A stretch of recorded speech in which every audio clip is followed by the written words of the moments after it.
Julia Jones, take two.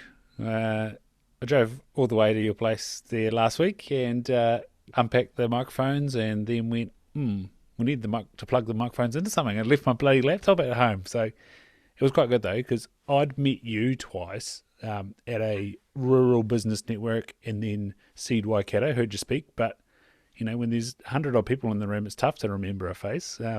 So yeah, it was great to touch base and introduce myself to you. I feel terrible now if I had already met you. I'm usually pretty good. I must admit, you do look like a rural manager, so I probably thought you were a rural manager. No, just an optometrist with an interest in deer farming. So, yeah, no, it was also working in Te Awamutu. It's always handy to go along to things like the Rural Yeah. Business Network and hear what's going on.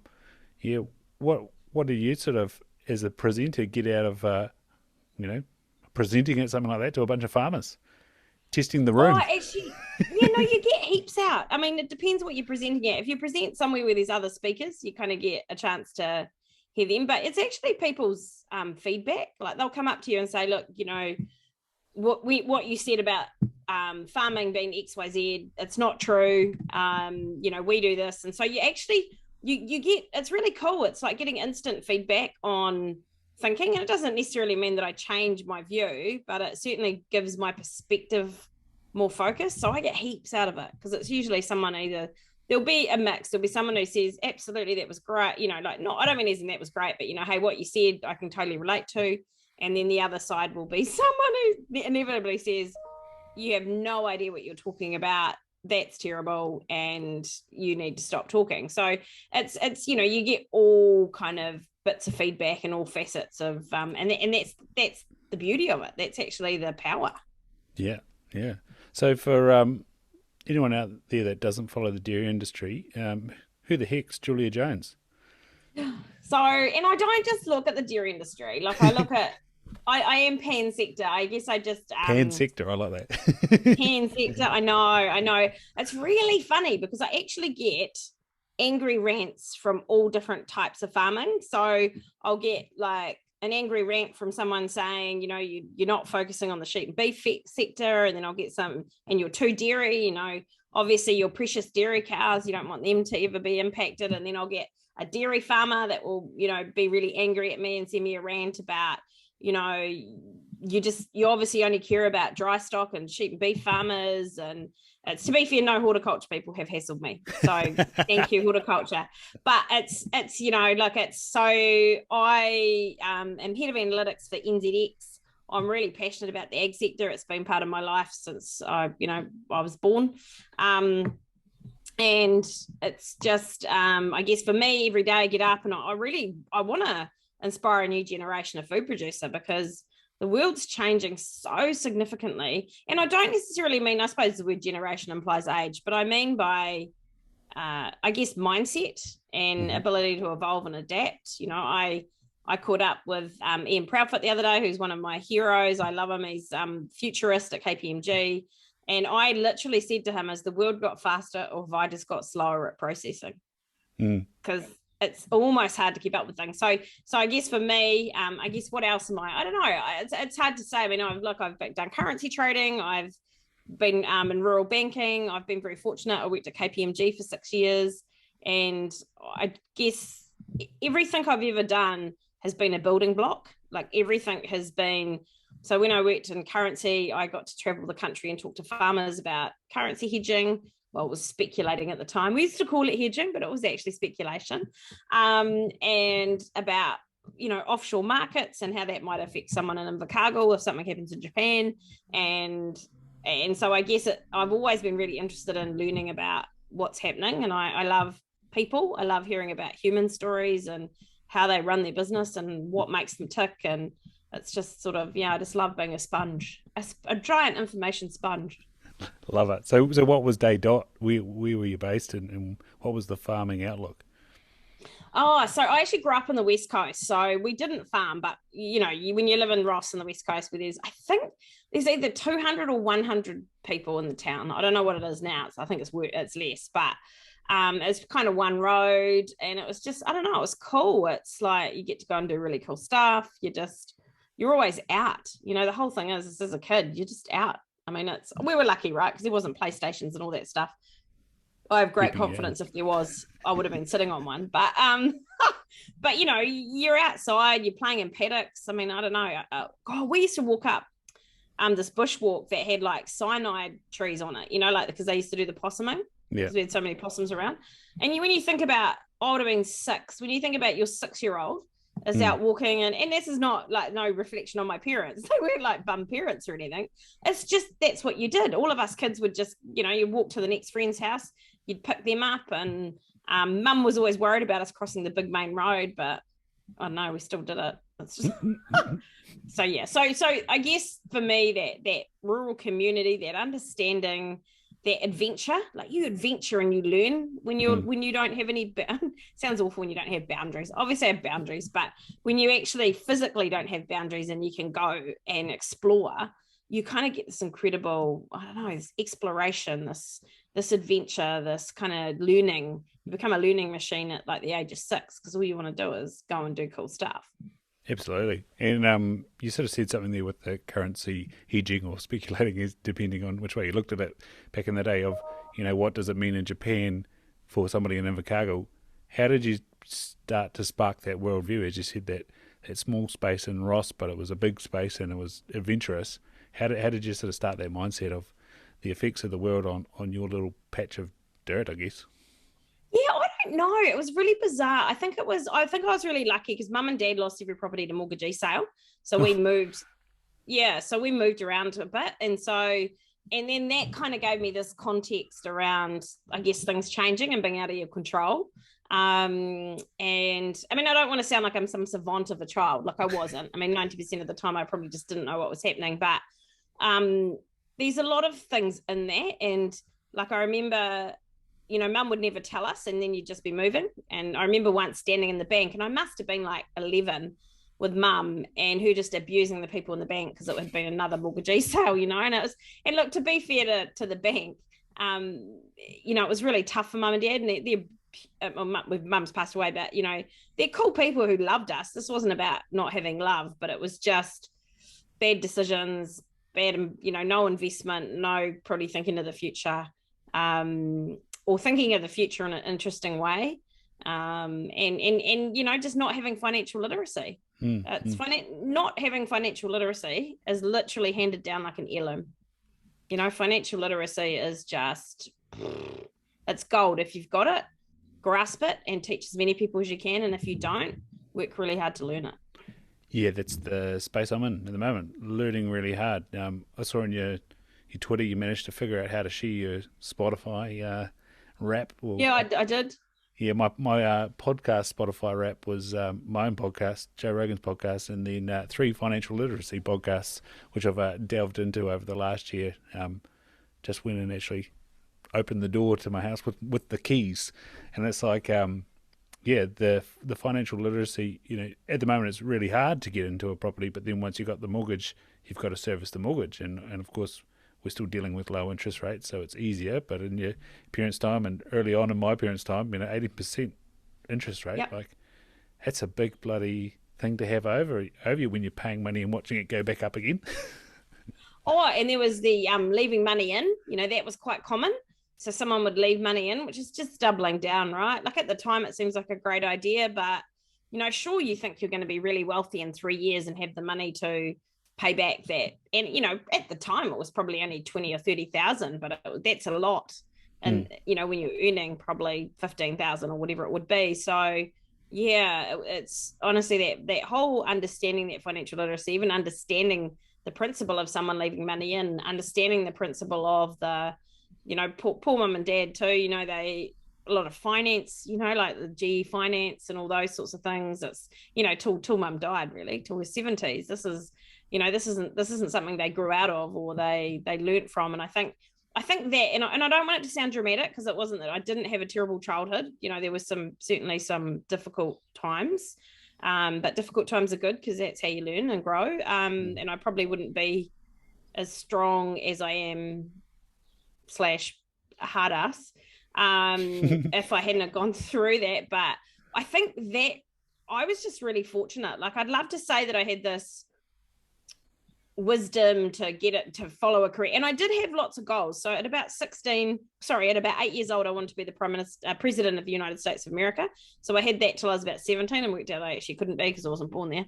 Yep. So it was very ambitious, not very smart. And wanted to be a CEO from the age of 40, and had all these goals. And I was very driven. I was a competitive swimmer. I'm only 5 foot, so that clearly didn't go any further. And yeah, it's just, I guess I always had a hunger to learn. I just didn't understand what direction that would go in.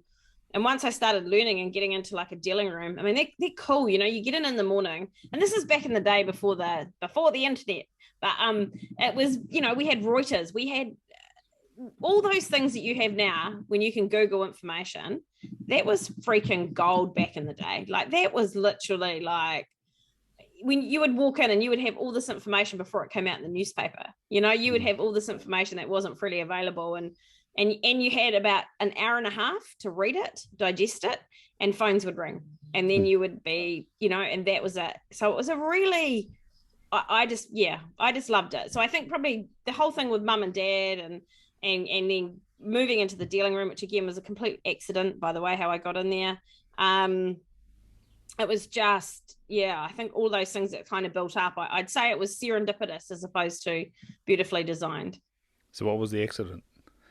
Oh, I was in accounts payable, and if you really knew me, my sense of detail was horrific, to say the least. And with some things, it's insanely good, and things like accounts and admin and things, because I just have so much respect for people who are great with those things, because I think it's an absolute undervalued talent that I do not hold. And they were very kind to me in accounts payable, and I worked at UDC, and they were restructuring and moving everything to Auckland, and I lived in Wellington. And they said, hey, look, we're letting everyone go and talk to the CFO. He's going to talk through the restructure, and if you want to tell him, he's going to help with careers. And they're really good. Like, I didn't even understand what it meant. I was all of 20, I think. I mean, I didn't, if I had got made redundant, I wouldn't have known the better anyway. So, and I said to the CFO, I want to be a CEO. That's basically my goal. And he must have thought, geez, she's a bit mental. But I chatted with him, and I told him the things that I like to do and the direction I wanted to go in. And he said, I know the perfect place for you. And he said, and I got an interview with the back office of the dealing room. Was that still part of UDC or? No, it was ANZ. Sorry, ANZ okay, owned them at the time. Yeah. So, and then the lady who had the back office liked me, and she employed me. And then within a couple of months, it's quite funny. I had an argument with one of the dealers in the dealing room, and I had a complaint made about me, which was in the same day was withdrawn, and then I was offered a job. So it was quite a bizarre, like it was, because it was more about attitude. It wasn't really about, I'm not super dumb or anything, but it wasn't majorly about acumen. It was about an ability to be agile and think quick and actually learn. And I was so keen. And when I got that opportunity, and I didn't even know what a dealing room was at first. And so I was just super, super lucky that, and I think when I think back, this wonderful CFO, I suspect he probably thought, you're quite mental. I know the perfect environment for you. Whereas I thought, he probably thought, well, she's awesome. I know the perfect environment for you. So I kind of have this amazing ability in my life to look at through rainbows. I can see the bad when I look back, but at the time I often just see like this kind of fantasy. And and so it was just incredible. So I was just so lucky, and I'm very grateful. I never forget that. I never ever forget that, because I'm not the world's most educated person, so it's not going to be, no one's coming and hunting me down for my intellect. And so to have been given that opportunity, and it was just cool. It was an opportunity of a lifetime, to be honest. Wasn't something sustainable long term. Just because of the demand of it and the stress of it. Oh yeah, I think so. And I think kind of like it was just fun. Like you just did everything to the nth degree. You played hard, you worked hard. Like I would get up at 5 and run to work, and then I would start work at 6:30 or 6, whatever run I decided to do. And then I would go out for a run at lunchtime, and then I would go out and, I might be boozing or something. Not that I'm endorsing that and saying that's the right thing to do, but I may be out entertaining till the wee hours of the morning. And then that would just start again. And it was just, but it was cool. Like it was just, there was a moment I had when I looked at the guys in the dealing room when because I went to ANZ, then went ASB, and then went back to ANZ. And I went back to the place where I'd started. And there were a bunch of guys sitting next to each other who I'd been gone for 5.5 years. They were sitting in the same seats and they were complaining about the same things. And I just knew I had to get out. I was like, because you're just going to end up, and to be honest, the whole environment changed anyway. I think the key I learned from that actually was, although I thought my heart would stop the day I moved out from the dealing room to another job, I realized that it actually changed. Even if I had stayed there, it would never have been. Things don't stay static. They keep moving and changing. So if you don't change, you will just have everything change around you anyway. So the morning when you're sitting there reading and taking on as much information, how does that compare and contrast to the evening where you go out and socialize and network? Well, there's one funny thing they talk about in a dealing room. It's called the third ear. Okay. And you can, so I can actually sit in a restaurant and hear a table 3 people away and hear their full conversation while I'm having conversation. So the whole thing with the dealing room is, and it changed, this is years ago, but it used to be that I might be buying, someone over there might be selling. If you can net them out, then you should be able to, there's no privacy in a dealing room. It's like the ultimate open plan. It's open plan today, but back in the day, you didn't have open plan and we were just on long desks. You pretty much knew when everyone was having a fight with a partner or not, because you just did everything in front of everyone. Mm-hmm. It was just, hardcore. So I guess, the contrast was, I guess, not that much contrast. I guess either way you're learning stuff, either way you're kind of talking or having fun. I guess it was more I wouldn't say the reward, but more the blowout at the end of the day. Mm-hmm. So you say the fight with the partner, is that to get approval to make the exchange?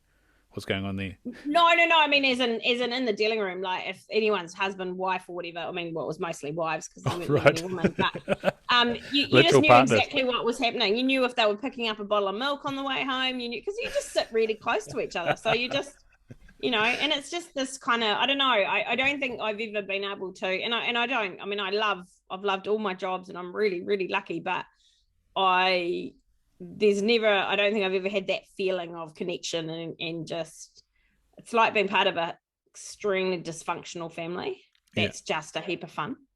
I love that. It wasn't so granular as the actual job, but the day-to-day life of all the people you're around. And it was just smart people. I mean, geez, I remember one day, just things that people would think about was, I think there was a new car out by Audi or something. We would have spent 3 hours reading about the specs and, literally researching into what that might mean and the speeds it might have in other cars. And I think another day we researched for it. This is pretty bad, actually. Sorry, all the banks that I work for.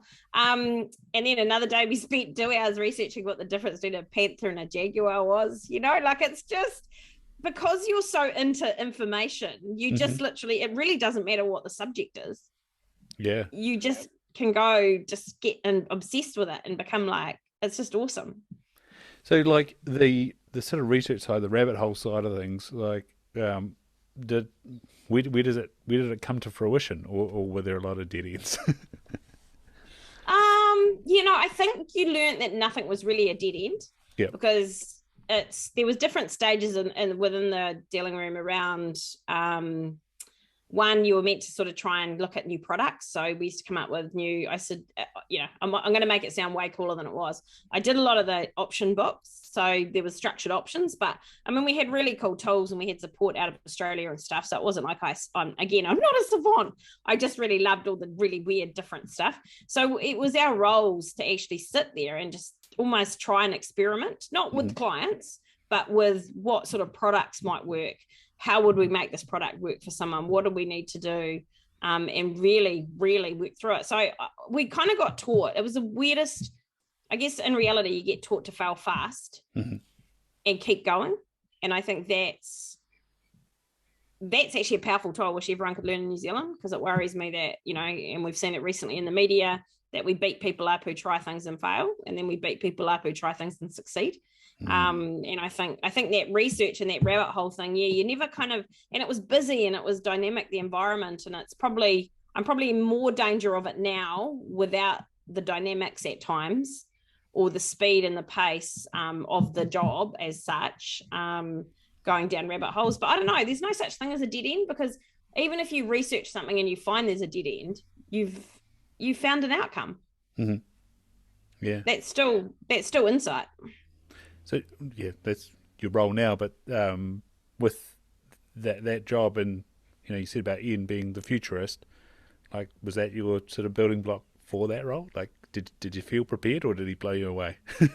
Oh no, he blew me away. Like, it was like doing an MBA every day. It was so I think what the dealing room did was taught me how to absorb information and understand that information moves all the time, and you understand cycles, and you understand, crises. Like, literally, I think my whole world is literally built up with, I entered the currency markets during the Asian crisis. I went into rural banking during the GFC. I seem to have there seems to be some sort of pandemic or something, or crises that happens whenever I hit something. September 11, I was in the dealing room then. So all of these things. But yeah, so I think the dealing room probably taught me how to think and critically analyze. It taught me how to digest lots of different bits of different information. It taught me how to present, because I literally spent most of my time going around the country talking to people, or on the phone talking to people, build relationships. By the time I'd got to Ian, I guess what had happened is my world, I wouldn't say it was smaller. I just kind of didn't realize how big and insane the world had been. So I was probably very good at analyzing information today as it changed. Mm-hmm. What I hadn't thought about was, how do you look out 10 years and imagine? And to hear him speak for even the first year I worked for him, I used to sit on the phone and, we'd be talking on the phone and I'd be Googling, because I was like, I don't know what he just said, and I just learned so much. But it was the way he would think and the way he would look at things. And he taught me how to think. He didn't teach me things. He taught me how to think differently, which is far more powerful than teaching me a thing. Yeah. No, it's interesting how you said, like, the opportunity today, and you said about the crisis. Like, does that, when you're working with money and currency, and maybe the thing that makes the world go round, and something disastrous happens and the world kind of stops, how is it kind of that reaction time that speeds up? Like, so what do I do about it, or where do I go? Yeah, so September 11, I mean, to be fair, I only just entered the dealing room and the Asian crisis happened, so I had no idea what was happening. I just noticed a lot of people around me quite stressed, and I just did exactly what I was told as quick as I could, and the best way I could, just to stay out of their way. But the September 11 was quite different. So I was going for a run in the morning, and I had a Walkman. I used to have a Walkman. And I had the radio on it, and I remember running with the Walkman, and I remember saying what had happened, and I was like, shit, I better get back to the dealing room. So I shot back down the hill. This is in Auckland. Shot back down Frankton Road, shot back into the dealing room, and literally the dealing room, I think, I wouldn't say it was packed, but there were 5 or 6 people in already, and maybe it was 5:30 or 6 at the latest. And then our treasurer, who was amazing, walked in, and he just went and got everyone coffees and came back. And I think the day was quite, because we didn't know if we could clear positions. Mm-hmm. So it was even just pricing something on that day. So you'd have people ringing up, and it's a funny emotional thing. Well, one, in a dealing room, you have big TVs everywhere. So of course, all you're seeing is the towers coming down all day. That was great. That was this bang, on the screen, because of course we had CNN on, and that's all they showed all day. We had people ringing, wanting to understand about their positions. We had orders done as orders had executed because the market had moved. We didn't know if we could clear things. So when people were ringing in, as simple as someone in a branch trying to exchange cash, the branch are trying to get a rate, but we didn't. How do you price these things? How do you price something when you just don't know? Because nobody actually knew. It wouldn't have been 24 hours. I don't think it was that long. I think some certainty started coming back by the end of not certainty, but some knowledge. But for at least probably 10 hours, there was this whole thing of we can't. And then there were people ringing up trying to do trades to see if they could take advantage of it. And then that breaches your values. I remember actually having this conversation with a guy saying, he was talking about, the the opportunity in it and how much money he could make with the currency and what a great time to be trading, for, personally trading. And I don't know, I took offense to it. I was like, mate, there's a whole lot of people have died. Like, I don't think this is so you were kind of torn in that moment of, but, again, you have your own clients and then you're making sure that your clients are actually looked after and they understand what's happening. So it was, at the time, it sounds awful in a way, but it's probably what you kind of train for. Like, it's, the great thing about that environment is when things are on, they're on and you just go. And when things are off, they're off and you just sit, like you just find something else to do. It's just, it was but that crisis, I could pretty much through that whole day, I remember the calls. I remember the big traders, the proper traders, they were telling us, what we could price at, how to do it, what needed to be done, where we needed to be careful, what was happening. So it was just moving constantly. I think it took about 3 days until we fully understood how to clear positions and things. This shows my sort of uneducated nature. We're talking about financial literacy there before. Like, it was called the World Trade Center, but what did that mean? Oh, look, it was a really weird one. Ironically, I'd actually been there a month before. I'd actually been up on the towers. And because I'd only just started with this, I'd been on gardening leave from one bank to another. It's a good thing. You get a month off for free. But I don't think they do that anymore. And so the World Trade Towers were basically twin towers, and they had a lot of the main trading centers there. Right. So they had we later heard that it probably wasn't. Oh, and I think some of the actual operating systems were there, like actually some of the infrastructure. And that the idea of taking that out is you take out the financial systems. But there were many backups in Greenwich Village and in all sorts of different places. So it was never going to be a 100% thing, but it was the financial district basically. Yeah. So it was traders, it was stockbrokers, it was everything there. Yeah. So now with the sort of you're hearing murmurs of digital currency from world bank sectors, and everyone's going crazy over back to that speculation word, cryptocurrencies. From a personal perspective, what's that sort of meeting for NZX for dairy? Like, is it going to be something like? Are we going to have NFTs for a dairy farm? It's such a good question, because it's actually been a question I've been asking a lot of people at the moment. So I'm very fortunate I get to talk to different people, and I spoke to the chief economist of NASDAQ this week and, asked him that question. I've been talking to broker analysts and saying, what's happening with crypto? Is this going to take over? That, from what I can work out at the moment, so there's a couple of things. One, the digital currency type of side of things is more likely to impact, say, a country, and I don't have any evidence around this, but the behaviors tell me this, that, say, a China is more likely. If you have a digital currency, then you can easily shut someone out. That's a power play. So, and that side of it, with the crypto and investment, I think it's probably going to end up being somebody's other investment. It'll be like, it's just the NFTs are really interesting. I mean, I had to get someone in my team who's 25 to explain it to me the other day, and I was like, so what you're saying is you're basically taking out a magical position on a nothing. Like, it didn't make, and he's like, oh, well, it could be a piece of art or something, and I was like, that hasn't been made yet. Yeah. And he's like, yeah. And I was like, whoa, that's too much for this little brain. But yeah, so I think I don't think crypto is going away. But it was really interesting talking to the NASDAQ guy, where he talked about it. The problem we've got is if we start talking about it and we start trying to legislate it or regulate it, then it legitimizes it. So the less it's actually regulated, the less it's legitimized. So the weird thing is by regulating it, you probably attract people to it that maybe don't understand it. Whereas by not being regulated and not being legitimized, the people, I'm sure there are some people who just think they're going to make heaps of millions or whatever off it, but there are other people who are shifting to it because they want to be in a non-regulated environment. So you might, the risk of regulating that and bringing it into the mainstream is that you start to shift, you actually make it more risky. Yeah.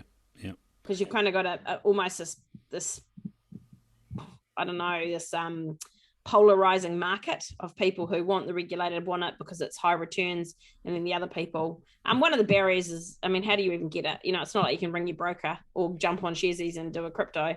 It's so it's kind of it's a really interesting one, and I think I never underestimate those things. Like, it's not going away, and it will evolve. It will evolve. You've got your NFT. Someone explained something the other day, but I can't remember the name of it. It's another similar one. But yeah, I don't foresee it in the near future taking over shares, or equities or housing. I don't think someone who can't buy a house in Auckland but has a big deposit is going to, well, I'd hope they wouldn't go hard in crypto with it. But yeah, it's cool. I definitely will keep watching it. I don't foresee myself ever using it personally, but hey, I mean, when I was in Singapore a couple of years ago, crypto, there was a couple of restaurants that had cryptocurrency accepted as payment. I think there was one in China too when I was over there. So it was a really, I don't know. Yeah, it was. And I think we changed things. I mean, if it was only the only way I could buy something that I wanted, of course I'm going to get into crypto. Yeah, my sort of link to that was, you brought up something that I hadn't really thought of, that, hey, if we attack the World Trade Center, then the whole international currency, US backed, goes down. Yep.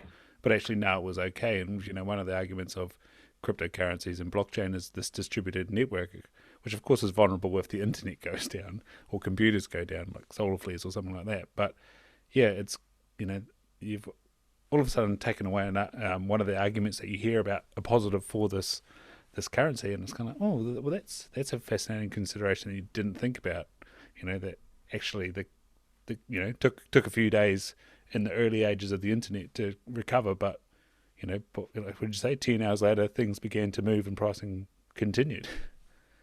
Yeah, and when you think of crypto too, like, I know the cloud sounds great, but there's somewhere there's a big computer that's holding the stuff that's you'd magically think is in your cloud, and so China shifted out a whole lot of crypto mining machines or whatever processing. Guys, I'm sounding like I'm 90 now, but they moved them out because of the energy crisis. It was using too much energy, so and your mind can get a bit.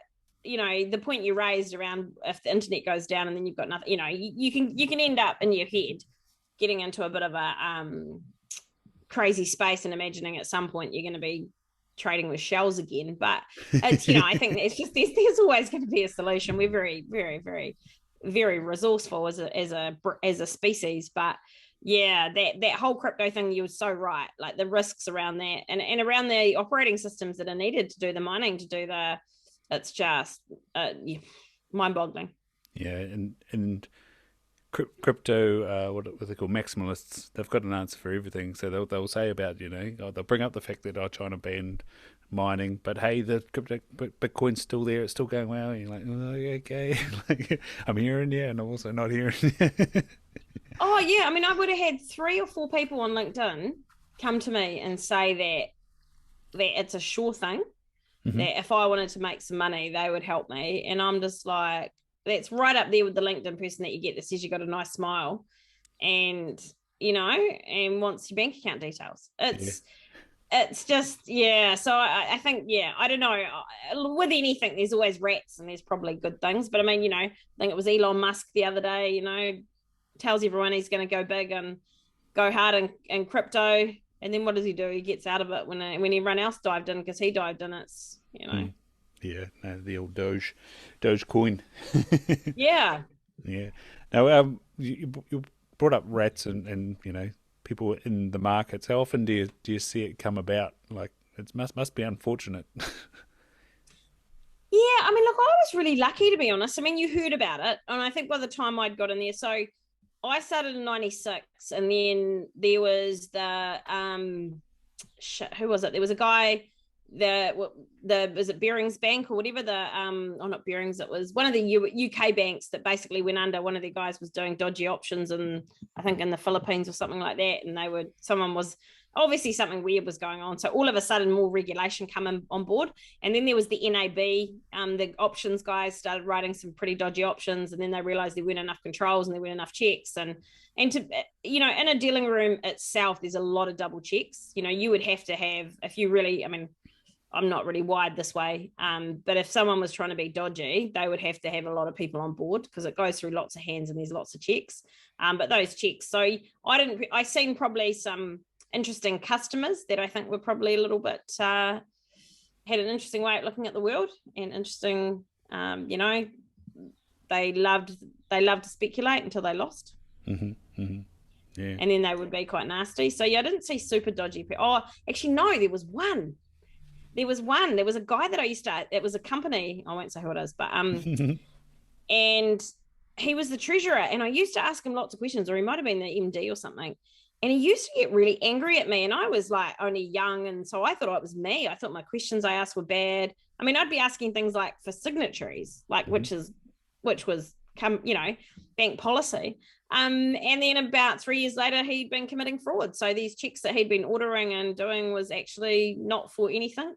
And he was embezzling a heap of money. And luckily we had followed, and for me, I was like, oh my God, please let me have followed. But we did, we followed all process. So we got the two signatories, the signatures matched up. It was pure fraud at his, and people will do, if people want to do something, they'll do it, they'll get around it. Yeah. No, but you've got to always follow the policy. That was a good lesson for me.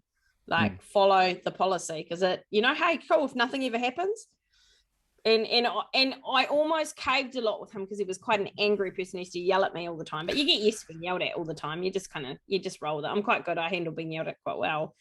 And it would almost make you think that he would make you feel guilty. Mm-hmm. He would make you feel like you were being a bad person at your job. And of course he did, because you were basically going to find him out. So yeah, so don't ever listen to people when they make you feel bad about following the process that's in place. Yeah. So on the process and the financial literacy and creating something for you, we talked offline about the journey of wealth creation. Like how do you sort of see it? It's just a generally low and slow process, right? And it's hard, and you get sucked into things like, my own story, which I've never told anyone this, is, at 30, I might have been 29, I had like $30,000 worth of credit card debt. Oof. And I had nothing to show for it. I mean, I had a very good wardrobe, but I had, and I'd been around the world. But, shoot, if I had didn't, and that was a big hole to dig my way out of. It was scary, I was on good money, and I was unable to, my card was declining. It was really, I was shifting money from this place to this place. I used to have different bank accounts so I could put money over there. So when my overdraft got, it was really, really bad. I was always paying the minimum. It just got bigger, and it got worse, and it just got out of control. And it was just, when I look back, I think, God, it was just, and they did 100% finance. So I got myself out of the hole, and that was purely through help. I was lucky I worked for a bank, and I was drowning basically in my own debt and everything, and it was my own stupid fault. Like, nobody made me do it. I just felt the need to try and be cool and keep up with what everyone else was doing, and I had just zero financial literacy. I just had none. And I was lucky that my boss at the time, or the big boss, signed off a loan that would pay everything off with the bank, and then it went on to one payment, and I had a couple of good years with the bank that helped me, and I think I paid it off within 18 months, or maybe I was 28 when it happened. And then when I was 30, I was able to buy a house, but that was on 100% finance. That wasn't, I didn't save a deposit, and this was hard, and I didn't understand, and maybe I did understand and I just didn't listen. But shit, it's, when you're in that hole, it's so frightening. It's so frightening. So getting back to zero, I've been back to zero twice now. One was, being a university student and living off $2,000 of overdraft, and you look back at that and go, why the heck did I go $2,000 deep to sit at $2,000 deep. I kept going up and down from $2,000 deep. Why did I not just stop at zero and keep going up and down from zero? So he got back to zero. That was nice. Had a few good years, and then went to $10,000 on a credit card, and it's like, it was kind of like a tipping point. I don't know where it was, but it kind of went from being manageable to holy cow, what's happening? Yeah. And again that needed help, and back to zero. And there was a good couple of years of being in zero, going, when the hell do we get away from zero? And now I'm away from zero, and it's kind of like, right, how do we change our ideas to move forward? And one of the literacy things was, revisualizing yourself further forward, and that actually you operate within the system of, that's, say $10,000 is over there, and I operate here. Like what was some sort of mindset shifts for you to start thinking not in terms of negative, and then not in terms of zero, but moving forward? Look, I just didn't want to be my mum and dad, like I didn't want to live in that place of constant angst. And, like I said before, till 70, till mum died, she was in this financial angst constantly. And I just didn't think it was the way to be. The person who'd signed off that loan for me, I remember him really clearly saying to me, don't let me down on this. And I was never going to let him down. It was just, don't get me wrong, I'm not great with my financial literacy now. I try really hard, and I have to constantly work at it. Mm-hmm. And it's kind of like I guess a blind spot for me in a way, I guess. But yeah, so not wanting to let people down. I'm probably wanting to achieve things. So I'm a real goal oriented person. So I'd set a lot of goals around my career, and also part of it was pride. But to be honest, I think the pride got me in that position at the same time. So that was a bit of a strength and a weakness. So my pride factor was I wanted to be proud about what I was doing, and be able, but the other side of it was my pride was I wanted to have the cool clothes like everyone else and go on the big holidays. I couldn't afford them, but it was just ridiculous. It was just, and when I look back, and I know you shouldn't look back because it's pointless, right? It's, you can't steer a ship while looking at the rudder. But I look back and I think, the bank used to help you buy a house. If I had have actually put that money into just buying a house, I'd be gazillionaire. Now it's those things that, and at the time I thought, I don't want $100,000 mortgage or $150,000 mortgage. Oh yeah, that'd be terrible. I'd love one now. It's, at that amount, but it was just, yeah, I think definitely pride got me there, but I think pride was part of getting me out as well. You brought up something there about like having some accountability, and for me, I've been being sure to voice this idea that I want to own a deer farm. So it's like, yeah, I need to have that mindset of what do you got to have a deer farm. Like how do you see, it doesn't have to be deer, but people getting into agriculture and land ownership these days? Like, yeah, it is a hard one. I mean, it's, there's the equity model, so where people get them, but then you've got the risk of chemistry with the different people, and we've seen this a lot when I was in rural banking. So somebody really wanted to own a farm, and someone really wanted to help someone own a farm, but they had terrible chemistry. They didn't listen to each other, and it would blow up. And honestly, the amount of equity partnerships that really sadly blow up because maybe the people had the same skill set, so they were, or maybe they just didn't listen, or maybe it was just, that it was all out, or the worst thing people always forgot to have, is you should always have some sort of disagreement clause or some sort of, and people wouldn't do that because they're like, oh no, Barry's great. Well, of course Barry's great until shit goes bad. Everyone's great until something goes wrong. Everybody's amazing until the day that it goes pear-shaped. So this dispute resolutions were never in there, the exit strategies were never in there. And so, but I think now going forward with ag, there's lots of opportunities. The equity space is getting better. There's even like, and this is not financial advice, but there's even the likes of Rural Land Co. If people wanted to invest early, and then they own farmland that you can invest in through the share market. Again, it's not financial advice. And so there are ways. I mean, I went to the South Island Dairy event this year, and it was a really powerful statement this young guy made. And he just said, and he was from South America, had come out here, and he said, you have to find your rhino. And so you know how the rhinos have like little birds that feed off them. And Yep. so it's like a symbiotic relationship. You know, you need the bird because it eats the parasites, and then you know, and so the rhino's happy with it, and then the little bird needs parasites to eat, so it eats the rhino's parasites.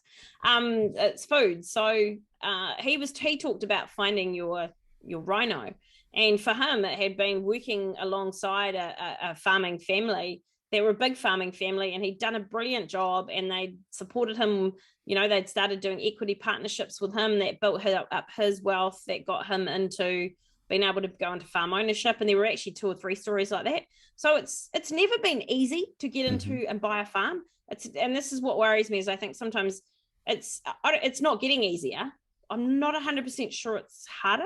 Yep. I don't know. I just don't think it's ever been easy. I think it's, you know, it's sacrifice. There's a whole lot of sacrifice that goes with it.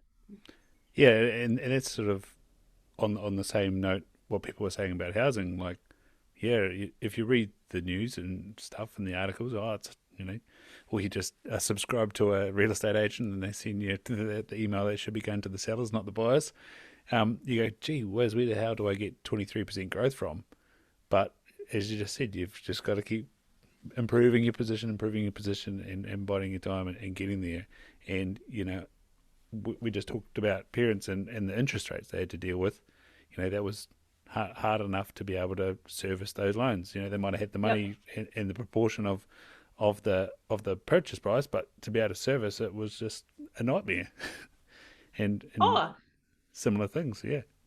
Absolutely. And I just think it's about, I don't know, it's a hard one, because you don't ever want people to give up on their dreams, and I never want people to, but it might just have to be done in a different way. You know, maybe people lease land, maybe people, for me, you know, I wanted land because I've got horses, and I live in a 50 square meter cottage. My compromise is that I have nothing. I mean, it looked like I was living in an episode of The Hoarders when you came here, because everything was pulled out and of the cupboards and stuff. But it's, you know, it's about what is really important. And I think, you know, it used to amaze me.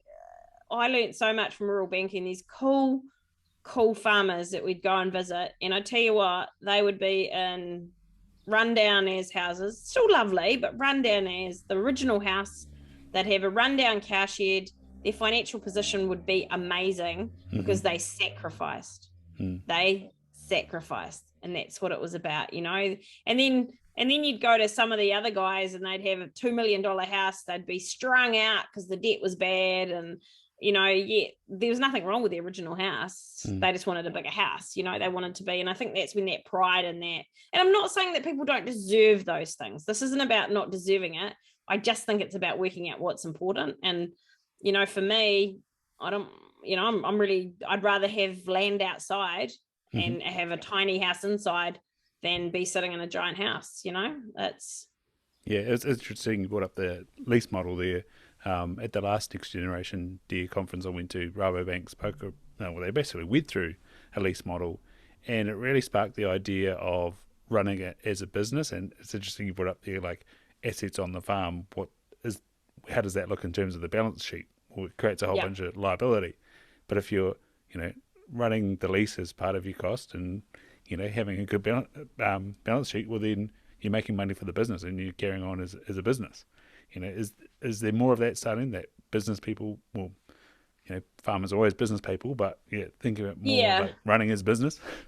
Yeah, totally. And I think it's always been there. I think there's been, you know, no disrespect to them, I'm sure some of them have done a great job, and thank God some of them have retired. But I think farm accountants, you know, have a lot to be responsible for, because there was this real arrogance around removing the financial function from the farmer. And maybe the farmer wanted that removed, but you know, it's so different now, because you've got Xero and you've got Figured and you've got all these systems that, you know, but again, that financial literacy, or that understanding that there was always someone to report to. There's always, you know, you hear it a lot now. The reason I went farming is because I don't actually want to have to answer to anyone.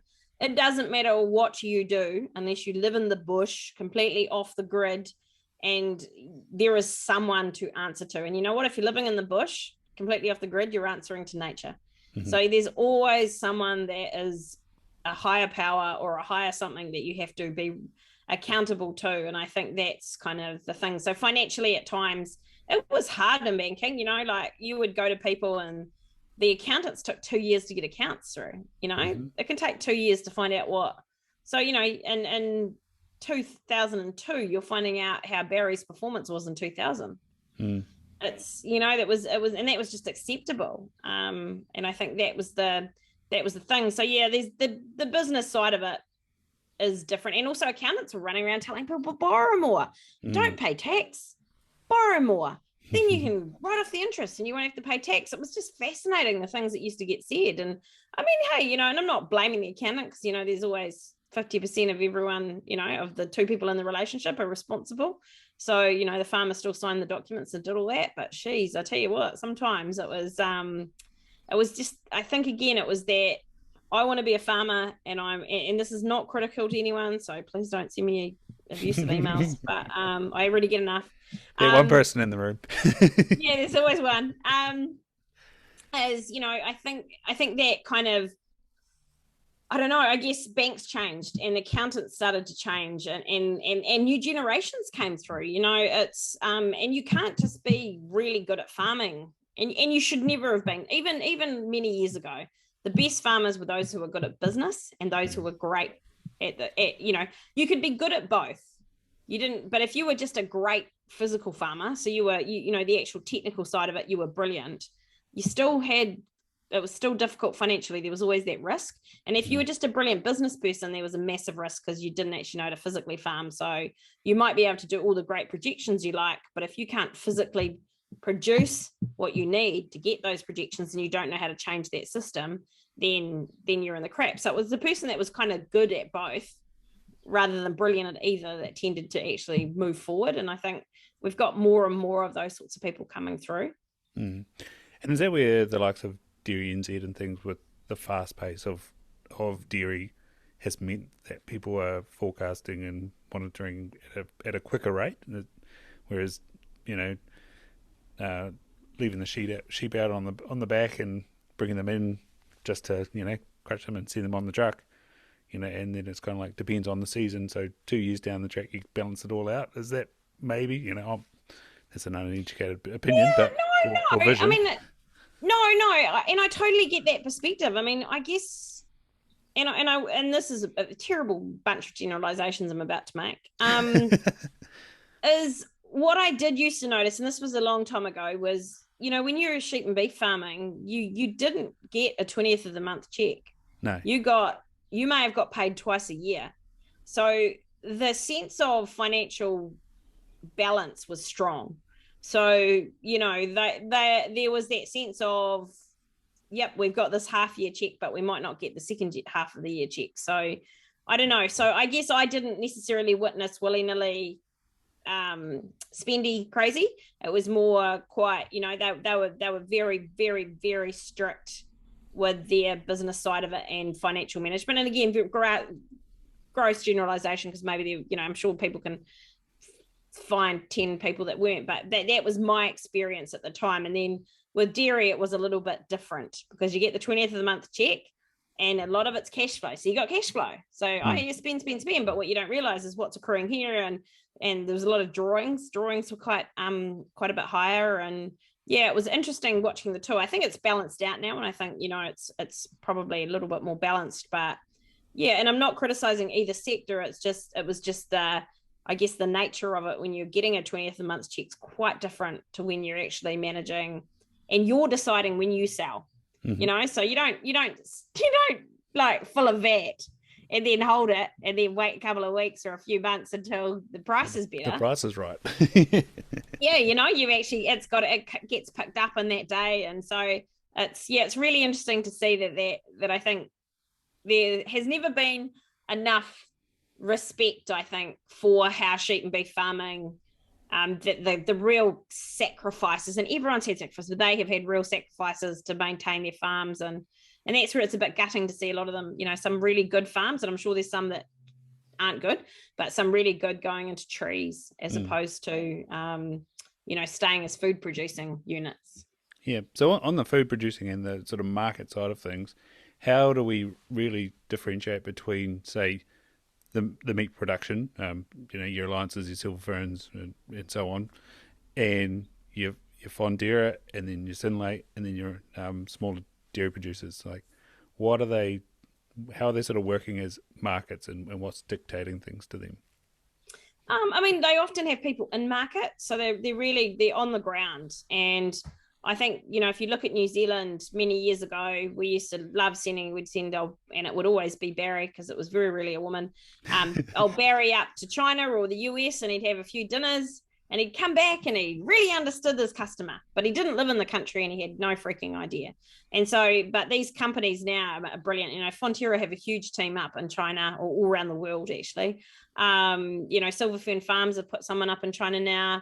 I think most of the meat companies would have someone up there in your key markets. So when you've got people living in the market, and so they understand the everyday difficulties, or the everyday way of living, or the fact that here's an irony: in China, when we first started sending meat up, we were sending big blimmin' blocks of, it would be big packets of meat. Well, many people don't have fridges, and they have very small, they don't even really have a kitchen. It would be like a hot pot, or a hot plate or something. So it was actually understanding how people lived. And so having people in market, they actually do. I can't speak for the red meat sector, but I know the dairy sector are very, they're kind of quite in different markets. Like, they're doing similar things, but they are actually quite unique. And you've got to remember that we are 2% or under 2% of the total global food system of the world, what we produce. Wow. And what's that of GDP? It's really weird how they calculate the GDP. So I kind of hate So, well, this is the irony, right? So 95% of what we produce, we export. So, and it is our biggest export. So it's our biggest export revenue earner.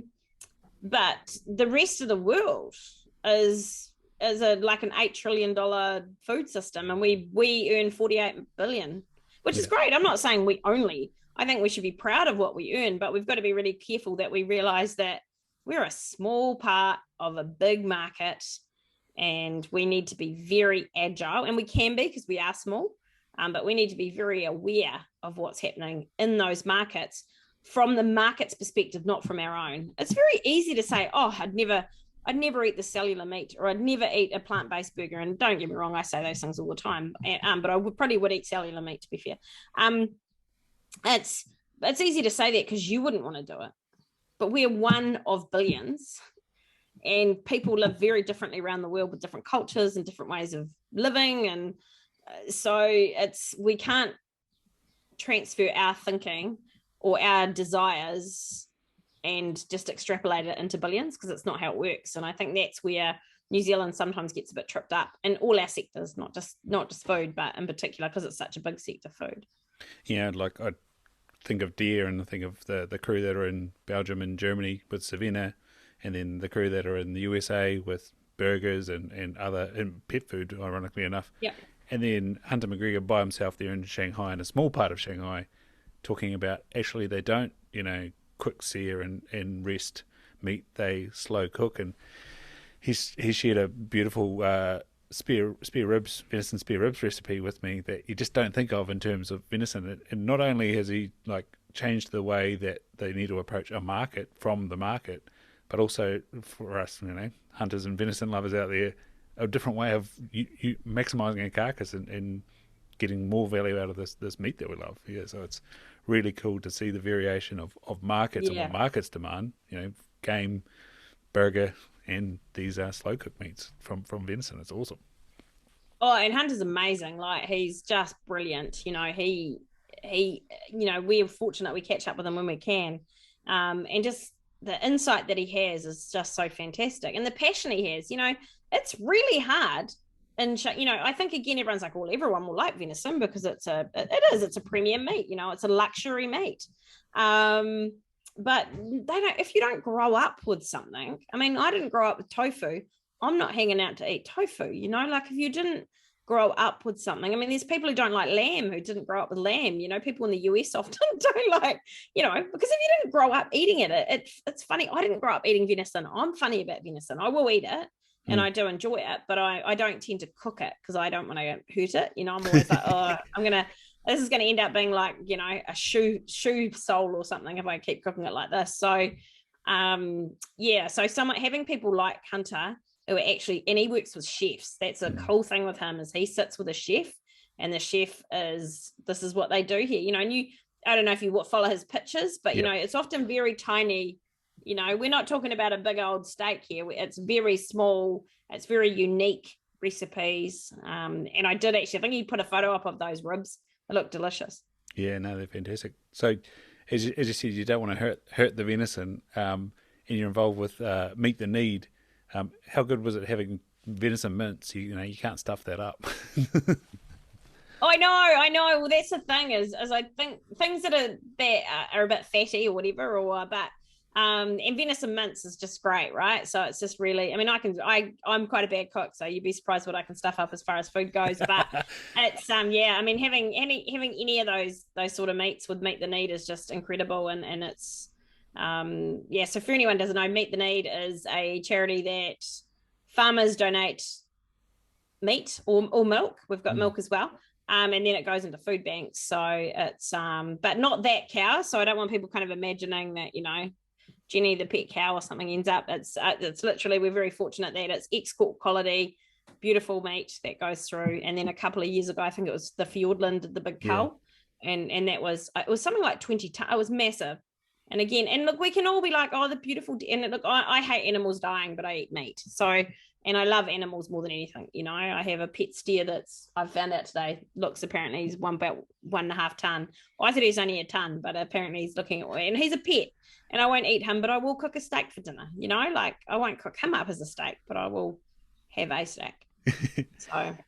Yeah, I think the story with Field and Wapiti Foundation is that as part of the deal, Field and Wapiti Foundation cull a large number of red deer in particular to keep the bloodlines pure, but also a number of cows and older bulls that aren't in good, you know, trophy condition. And yeah, it is, and that's the thing that people forget, right? Like, I mean, animals don't, you know, it's not like the movies or the cartoons. They don't. Yeah.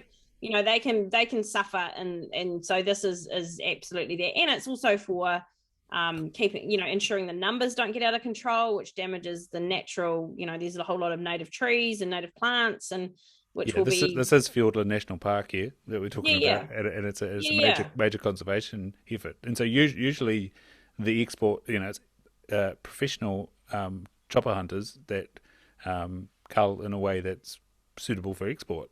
But when the export money is not there, they can't pay for the choppers, but they still need to do the work. And so that was a great way to use the resource, which was pretty cool. Oh, we were so grateful. We were so grateful. And we would like to do something, you know, we will look to do something like that again. And it was all done safely. So it was processed properly. It was a sure quality with the to check that, you know, it doesn't get any more organic than getting a deer out of Fiordland, by the way. Yeah, and I think Seek Foundation's doing a similar thing with Landcare Trust down there in the Kaimanawas. So, you know, it's cool to see from both ends of the spectrum what's going on there. So, how did you get involved with Meet the Need? Oh, again, I was just really lucky. So I sort of knew Wayne Langford, and it was him and Siobhan O'Malley who came up with the idea. And long before me. Well, I didn't come up with the idea, they did, but it was, and Wayne just rang me one day about a year before we kicked off last year and said, hey, this is my idea. Do you reckon it would work? And I was like, it is brilliant. Yes. Because he had the supply chain. It wasn't just an idea. He didn't have like this, oh, I'm going to do this. He had literally gone to food banks. What do you need? Where are the greatest needs? What sort of food would be required? Okay, cool. So they were like mince. So we need mince. Okay, cool. So he understood the end user. Then he went backwards and went, well, how would we distribute it? How would we get the processing paid for? How would all these things? So that I was, you know, it was just such an intelligent thing. I mean, I grew up on food banks. You know, mum and dad used food banks a lot when I was a kid. Well, right the way through, really. I remember mum just being devastated, you know, like it's, you know, that whole, again, that financial thing. When you have to drive up to a food bank, that to my mother, I just still remember her crying. I thought it was cool because you get a packet of biscuits and you don't get to buy those normally in the thing, but for mum, it was devastating. And so for me, if we can help families, couple of things, not just the food, but getting nutrition. This is good nutrition into people, not just fillers, not just calories. Calories isn't nutrition. Calories is calories. Yeah. And so how does the Farmgate, label this as a donation? I have no idea. No. So I guess it counted through because it goes through Silver Fern Farms, who we've got a really generous commercial relationship with them, and they've been amazing. And so it will go through, but it goes through as any other donation. So it would go through like a cash donation. Mm-hmm. So and it is. Same for milk. Who's that coming through? Currently Medarka, so that's going into Central North Island, and so it's going in as UHT. Yeah. And there is another exciting thing coming through, but I can't talk about it. But hopefully, so in the next couple of months, it's coming through. So that will be more opportunities to get milk into even wider, more food banks outside just the Central North Island. Awesome. So make sure you're following Meet the Need. They're on Instagram. I'll follow them. They're cool. Yeah. And look, Wayne's amazing, good human.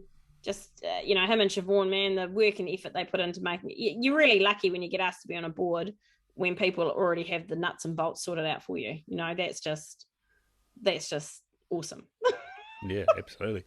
So, Julia, where do people follow you professionally and then sort of personally? Because you're great banter. You share your small, large, in between horses all over Twitter.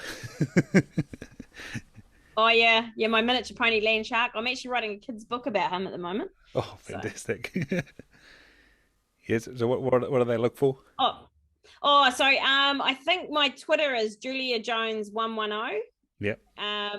And find me on LinkedIn, or as I like to think of it, as Old People Facebook. So I'm on Old People Facebook, LinkedIn all the time. You won't find me a lot on Facebook because I'm just not there, and I haven't quite discovered the gram yet. So it's and you can just, if you Google me, you'll find my contact details. So anyone's welcome to contact me anytime. I love talking to randoms. I love just people out of the blue getting in contact.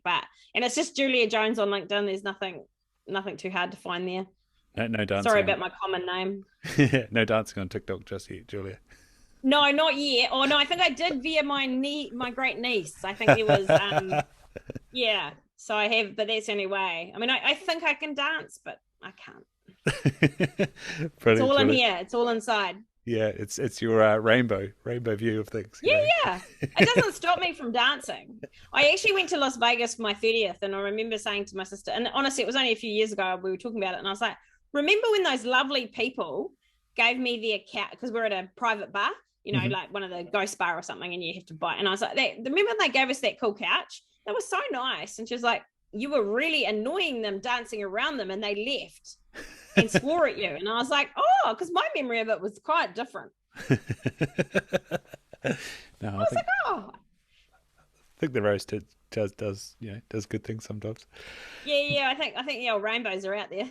Yeah, brilliant. So, Julia, I like to get people to leave me with what keeps them in flow. So when you sort of live by this, so it can be a mantra or an idea that you live your life by, things go well, and when things are going well, you kind of see that showing up in your life. Do you have anything like that keeps you on the right path, or you look to stay on the right path? Oh, I just try and tell the truth. Like, I think I do work really hard to try and be, I genuinely never want to upset someone, but I will be quite direct and quite real about things. But I always think too that is still my perspective and my view. And so that's probably keeps me. But yeah, the days, I mean, look, I look out the door and I've got my beautiful horses, and I think it's just a great deal of gratitude. Look, I'm a kid that grew up in a household that had financial difficulty its whole life. Mum and dad ended up in a housing corp house. I don't have, I've done some cool education post as an adult, but I didn't have the best education as a young kid. Probably not the smartest person, and what I have, I'm so lucky to have, like this is, and yeah, I've worked for it, but sometimes in life it is a bit of the roll of the dice. I've had beautiful people around me that have supported me. I've been in amazing jobs where I've just learnt things. I've seen hardship and I've learnt from it and rolled from it, and it's just, so I think it's that gratitude. I think it's that, just, I know both sides, and I know what it's like to have absolutely nothing and feel down and out and destitute. and I know the impact that that has on families. And I know, mum would have had depression, and it was pretty tough.